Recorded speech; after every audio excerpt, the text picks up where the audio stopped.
नमस्कार।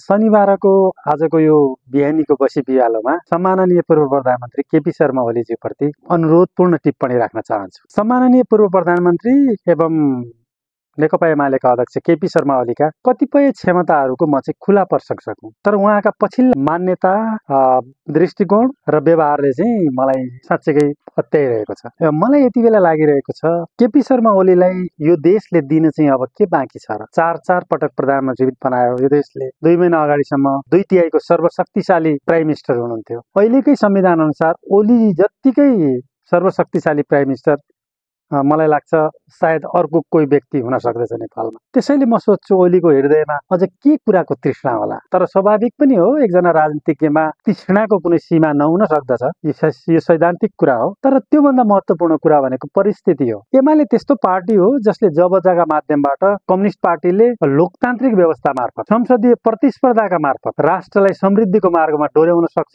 भन्ने एउटा सिद्धान्त प्रतिपादन गर्यो र त्यही मार्गमा अविचलित रही आजका मितिसम्म एमाले पुग्यो। आजको एमालेको जुन विरासत र जनशक्ति छ त्यही जबजको जगमा स्थापित भएको हो भन्ने मलाई लाग्दछ। यदि परम्परागत रूपमा कम्युनिस्ट पार्टीहरूप्रति राखिने दृष्टिकोणहरू निरङ्कुश शासन व्यवस्थाका हिमायतीहरू हुन् वा बन्दुकको नालबाट मात्र सत्ता प्राप्त हुन्छ भन्ने यदि मान्यता खण्डित नभएको हुन्थ्यो भने सम्भवतः एमालेले पनि अहिलेको जनविश्वास, अहिलेको जनमत वा अहिलेको सत्ता श्रृङ्खला प्राप्त गर्न सक्थेन होला भन्ने पनि मलाई लाग्दछ। त्यो कुराको पुष्टि त विगतमा माओवादीले गरेको जनयुद्ध र त्यसको विश्रामले पनि पुष्टि गर्छ भन्ने मलाई लाग्छ। त्यसर्थ जबजको जुन सिद्धान्त मदन भण्डारीले स्थापित गर्नुभयो त्यसलाई विभिन्न नेताहरूले, मनमोहन अधिकारी लगायत जुन नेताहरूले बोक्नुभयो र यो घडीमा आइपुग्दासम्म केपी शर्मा ओलीले पनि जबजलाई नै मार्गनिर्देशक सिद्धान्तको रूपमा उहाँकै मुखबाट त्यो हामी सुन्छौँ। तर यहाँनिर आजका मितिमा पुग्दा एउटा प्रश्न के उठ्छ भने के केपी शर्मा ओली जबजबाट विचलित हुन लाग्नु भएको हो? छिल्ला घटनाक्रमहरू हेरौँ। हिजो मात्रै मङ्सिर 5 गते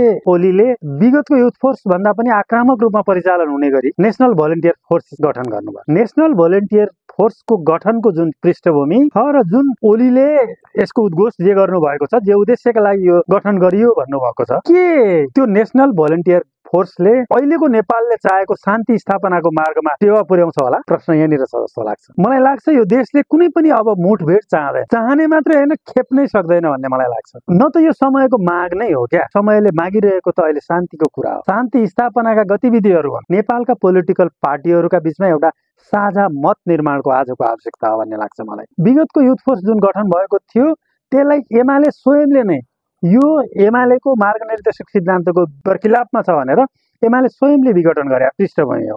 त्यो कुरालाई पनि बिर्सिने हुँदैन। यति बेला नेपालका लागि उल्टो समय चलिरहेछ, धेरै अधीनहरू मुखैमा छन् जस्तो लाग्छ। अनि यस्तो उकुस मुकुसबाट देशलाई पार लाउने वा एउटा निकासको नेतृत्वदायी भूमिकामा त एमाले जस्तो विशाल संगठन भएको पार्टीको नेतृत्वले निर्वाह गर्नुपर्ने होइन र? तर मलाई के लाग्दैछ भने यस्तो सङ्कटको बेला एमाले जस्तो विशाल संगठन भएको शक्तिशाली पार्टीले नेपाललाई निकासको मार्गको नेतृत्वदायी भूमिका निर्वाह गर्नुपर्ने होइन र? त्यो निकासको मार्गको नेतृत्व गर्ने ल्याकत एमालेसँग छ नि? वास्तवमा एमाले नेतृत्वको पाइलाहरू त्यो मार्गमा छन् त? त्यो प्रश्न हो। मलाई लाग्दछ सम्माननीय पूर्व प्रधानमन्त्री ओलीका भूमिकाहरू र उहाँका उद्घोषहरू जनअपेक्षाका विपरीत मात्रै होइन, देशलाई अझ सङ्कटपूर्ण परिस्थितिमा धकेल्न सक्लान् कि भन्ने कुराको डर छ। यहाँनिर ख्याल गर्नुपर्ने महत्त्वपूर्ण विषय के हो जस्तो मलाई लाग्दछ भने अब मानिलिउँ यो देशमा मुठभेडका घटनाहरू बढे, त्यसपछि नेपाली सेना स्वाभाविक रूपमा सक्रिय हुनेछ वा फिल्डमा आउँछ। 24 गते सम्झौँ न, 24 गते नेपाली सेना ब्यारेकभन्दा बाहिर नआउँदा हर नेपालीले के भनिरहेको थियो भने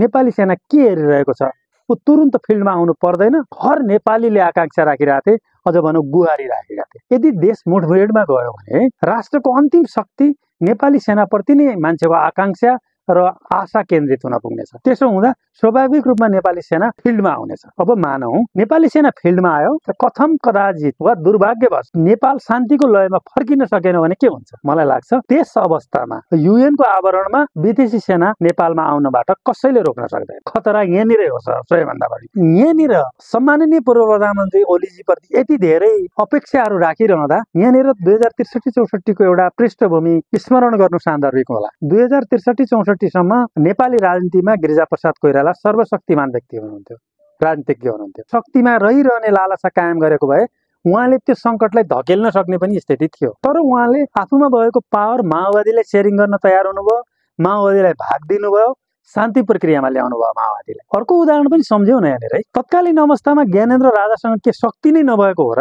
शक्ति त थियो होला नि त केही न केही, तर जनआकांक्षा अनुरूप आफ्ना ती कुनै पनि शक्तिको अन्तिम प्रयोग नगरिकन उहाँले सत्ता त्याग गर्नुभयो, राजगद्दी त्याग गर्नुभयो र बाहिरिनु भयो। के सम्माननीय पूर्व प्रधानमन्त्रीको अवस्था त्यो भन्दा महत्त्वपूर्ण हो? मलाई लाग्दैन त्यो होइन। एमाले आजका मितिसम्म पनि यो देशको सबैभन्दा विशाल जनसङ्गठन भएको पार्टी हो। गत निर्वाचनमा एमाले सबैभन्दा बढी पपुलर भोट ल्याएको 28,45,640 मत पपुलर मत। त्यस अभिभाराले पनि एमाले नेतृत्वलाई अहिलेको सङ्कटपूर्ण घडीबाट शान्तिपूर्ण मार्गमा नेपाललाई डोर्याउने अभिभारा पूरा गर्ने दायित्व छैन र? एमाले नेतृत्वलाई अझ ओलीलाई यो समयले दिएको प्रमुख अभिभारा भनेकै नेपालको यो सङ्कटपूर्ण घडीबाट शान्तिपूर्ण मार्गमा अवतरण गराउने कार्यको नेतृत्वदायी भूमिका निर्वाह गर्नु प्रमुख अभिभारा हो जस्तो लाग्छ मलाई। तर एमालेमा सर्वशक्तिमान रहेका ओलीले के त्यो भूमिका निर्वाह गरिरहनु भएको छ? उहाँले अलिकति मात्रै बाटो बिराउनु भयो भने यो देश थप मुठभेडमा जाने निश्चित छ। किनभने ओली एउटा पात्र मात्रै हुनुहुन्न, उहाँका पछाडि विशाल जनसङ्गठन छ। 28.5 लाख नेपाली जनताले चाहिँ एमालेलाई मतदान गरेको छ। त्यो एउटा महत्त्वपूर्ण एउटा विरासत हो। त्यस हिसाबले थोरै मात्रै ख्याल गरिएन भने अस्ति जति खरानी भयो अबको